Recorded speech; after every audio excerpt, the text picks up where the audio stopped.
Hi, I'm Kevin, and this is Live Edge Lifestyle.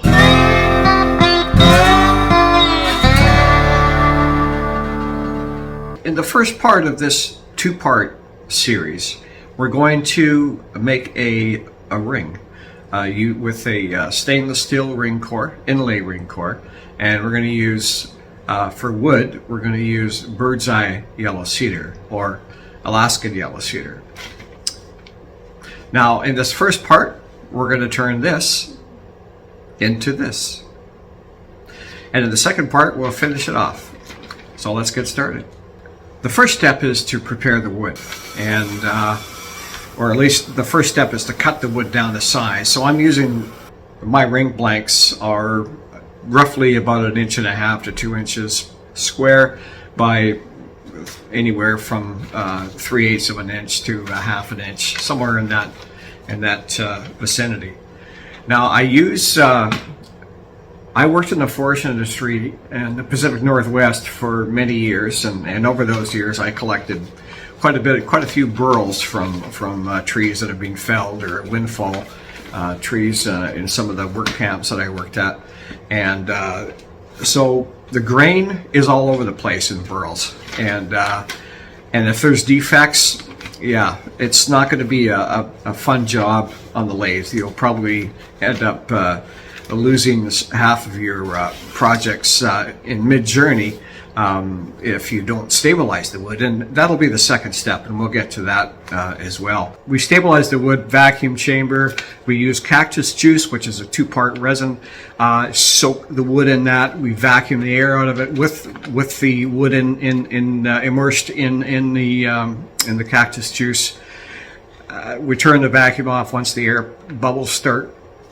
They just stop, and then after that we'll soak in the same solution. We'll soak it overnight basically, and the next day come out, and then we'll put those that wood into a toaster oven, because the resin is heat activated, and we usually bake it for about 2 hours at 200 degrees.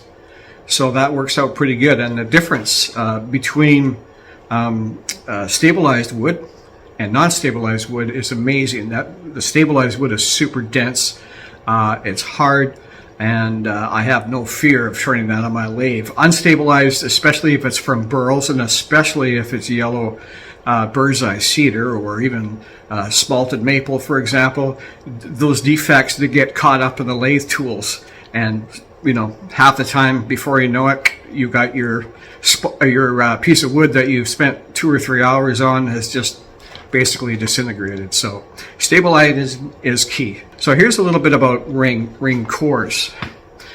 So there's many types ring cores. There's 3 main types. There's the two-piece ring core, and then there's the 1-piece full coverage comfort ring, and then there's the inlay ring. And we'll be using the inlay ring core. That's the hardest one to make rings with.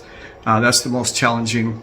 There's 2 ways to do it. We're going to do it the standard old school way, which is used in a lathe, and the other way that people do use inlay rings, they'll use veneer, and you slice the veneer up to down to your thickness, whether it's 4 millimeters or 6 or whatever the case may be, and wrap that veneer around and around and around using acrylic resin or CA glue to hold it in place. So some of my old school wood turners say that's cheating, but I'm going to do both. But this time we're going to do it the old school way, and we're going to go through that process. And so that's the ring cores. As for the make of the ring core, the material, there's stainless steel, there's tungsten, titanium, ceramic. There we have it. We have the ring core and the wood, and now we're going to get started. We've cut cut everything all ready to go. Now it's time to mount the ring blank onto the lathe, and let's do that now. So the first thing we did was prepare the waste block and get it all nice and flush and down to about the right size we want it. Then we use 2-way tape to attach the ring blank Got some two-way tape on here already. We'll attach the ring blank to the waste block, and we'll hold it in with the tailstock.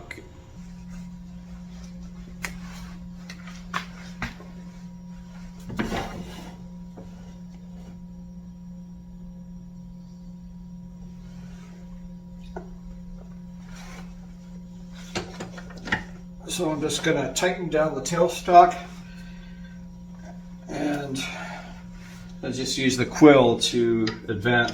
I just bought this lathe not too long ago, so I'm just getting used to it.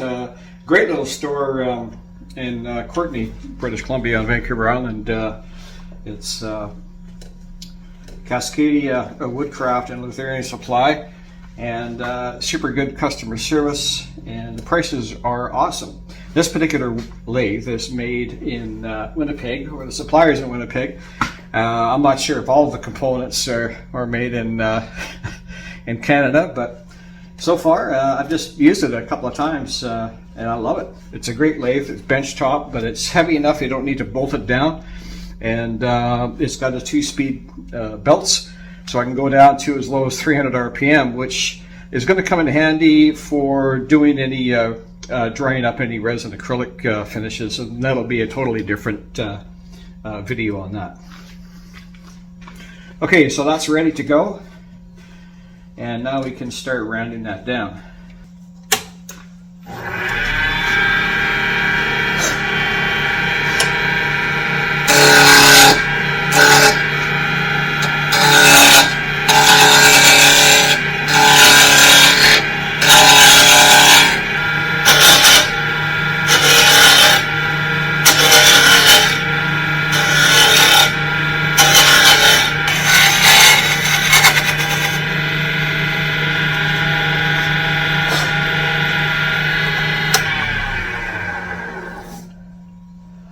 Yeah, we're almost there. Yeah, we are actually, in fact. So now we have the we've got our blank turned down. We're about the thickness here is a little bit bigger than the thickness of the entire ring core. I've got a little bit of a concave there because the next step we're going to drill a pilot hole in there. So let's get started on this one. This is the pilot hole.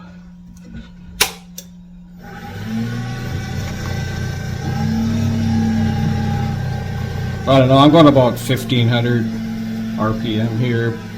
Maybe I'll go down a bit, maybe 13, roughly in that general direction. Yeah, okay, so let's give it a shot. Now the thing is that we don't want to do is we don't want to go beyond the tape. As a matter of fact, we don't want to, because every time we cut that tape out, there's less holding that blank onto the waste block. So we got to be careful about that, especially when we're using the boring tool to bring the diameter up.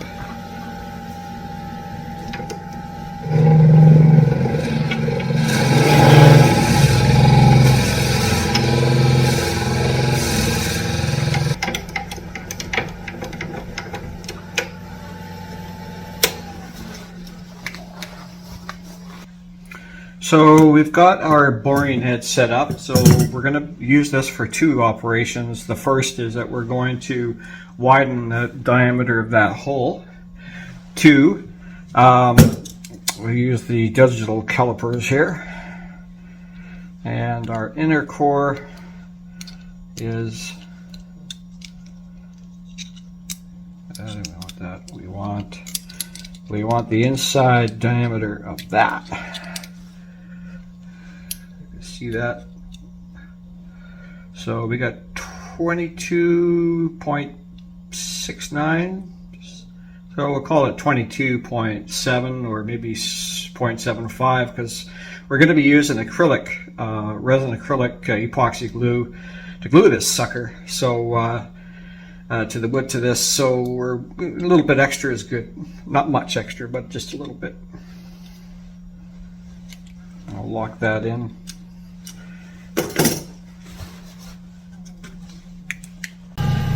So we made the first pass, so now we're going to just increase this a little bit. And then we're going to go back in.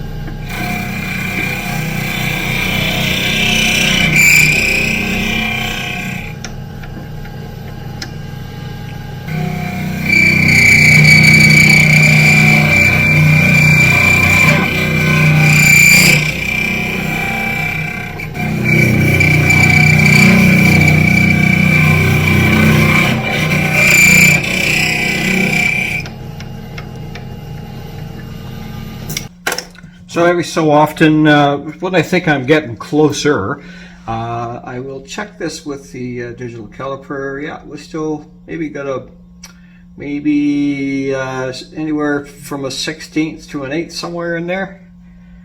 Yeah. So here's the tricky bit when we get down to close to where we want to be. This diameter here, we've got 4.5 millimeters. Yeah, 4.6. So yeah, we're gonna have to be really careful now. 4.1, 4.7 is a little bit too big. 4.2 is good. We got 3.9 millimeters, the actual thickness of that. So we'll take off a little bit more, make one more pass, maybe two, but we're just going to take off a very finite amount. Okay, so I've got it down, and because this is an inexact science, I've got it down 3.89. Well, I think our inner diameter is 3.9, 3.76. So we're good for diameter, or for thickness. I'm sorry. Diameter hopefully is good too. Okay, so off to the next step. Okay, so we've got our width or thickness down. It's pretty borderline. I might have to do a little bit of hand sanding to get it just right. I don't know yet. The other thing is we've got our inside diameter, which is the outside diameter of the inner part of the inlay part of the core. So now this is the scariest part. I hate this part. This is one part I don't like because I've already spent probably I've probably spent an hour and a half on this already. And what I've done is I got to mark this in half. I'm going to cut it. So I've marked this exactly half. And the next thing I'll do, I'll put it in a vise and I'm going to snap it in half. And if it was not stabilized wood, there's not a good chance that would be a clean break. But this is stabilized, although it's bird's eye yellow cedar. You never know. But that's the next step, and I've made my mark here. So I'll come right back as soon as I do that, and I will show you the next step that comes after that. So to get that off the tape, because we don't want to break it, it's pretty fragile right now. To get this off, we're just going to use a putty knife and just sort of pry it slowly off, really gently.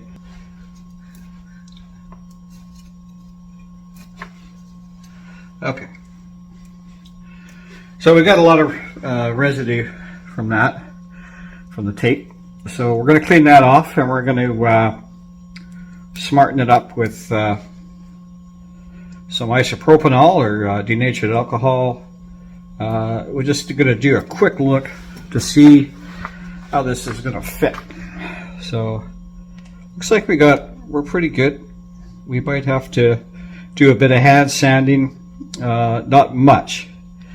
So it didn't go perfectly round, but it's only like a 0.05 of a millimeter, if that. So we're going to use some fine sandpaper for that if we have to, if it gets to that.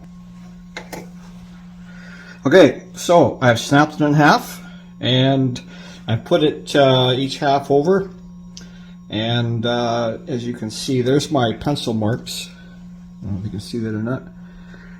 Right there and there. So that's where we broke it. You can see you can't even see the seam there. This side here, because there's a bit of a defect in there was an issue there, one little crack, but what I'm going to do is I'm going to just make it snug in the vise and give it at least 12 hours, if not more, for the epoxy. I've used epoxy. and I've also roughed up both contact surfaces for that. So what I'll do is I'll snug it up in the vise and just leave it overnight, and we'll be back to part 2 tomorrow. Okay.